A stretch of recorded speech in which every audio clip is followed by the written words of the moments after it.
Shu qabrda guvoh bo'lib ochgan Go'rkovni ham hamma tanirkan, iltimos qilaman. Belgilab ketinglar, taniganlar shu Go'rkovni o'zlari ham uzoq qilib qoldirsinlar. Kechiga qo'ygan videoyimni to'lig'ini qo'yaman. Qisqacha kesib qo'ygan edim. Ko'pchilik hali tuhmat toshlari ham otibdi. Sen yolg'on informatsiyalar berasan deb, men hech qachon yolg'on informatsiyalar tarqatmaganman. Menga O'zbekistondan tashab berishdi, hatto mana domlalar ham gapirgan. O'shalardan asoslanib men qo'ydim videoni. Reklama uchun deyishibdi. Men shu paytgacha hayotda reklama uchun ish qilmaganman. Ishsiz odamlarni meni uzoqdan bilgan odam biladi. Minglab odamlarni ish o'rni bilan ta'minlab, shu vatandoshlarimiz qiynalib qolmasin deb ishlab yurganman. O'sha negativ yozayotganlar hayotda nima ish qilgansanlar o'zlaringni? Men vaqtim ham yo'sanlarga SMSlarda javob bergani, oldin sen men qilgan ishlarni kelib Amerikaga Xudo yuqtirsin avval ishlagin, ko'rgin, hayotni ko'rgin. U uyingda o'tirib olib menga har xil tuhmat negativlar yozma ro'zai Ramazon kunlarida. Obunachilarimiz bilan hali yo'llarimiz uzoq.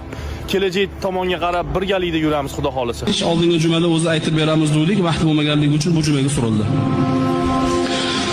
Qaysi qabriston, qaysi manzilda bo'lganini aytmaymiz.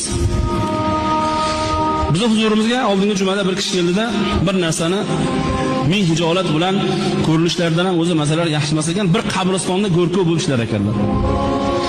Birodarlar, biz aytayotgan narsa shu zamonda, shu kunlarda bo'lib turgan holat. Qabristonda Go'rkov bo'lishlar ekanlar. To'g'ri, bir ayolning qabri ochildi. Farzandi vafot etdi. Shu farzandini shu qabrga qo'ymoqchi bo'lishdi.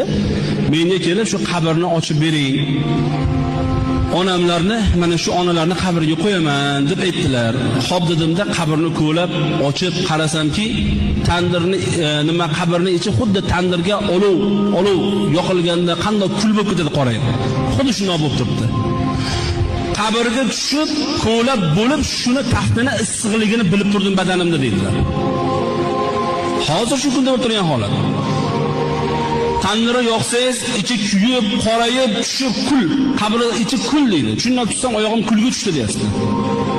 Qabrni ochdim, tushdim, kul, qabri ichi qop-qora bo'lib ketgan, kuyib ketgan deydi. Shunday deydi, nimani kuygan hidlar kelib turibdi deydi, qabrga deydi. 40 yil oldin qo'yilgan ekan, 40 yil oldin shu ayol. Shun tafta shunday qizib turibdi deydi. Odamlarga ayting, Allohdan qo'rqsinlar.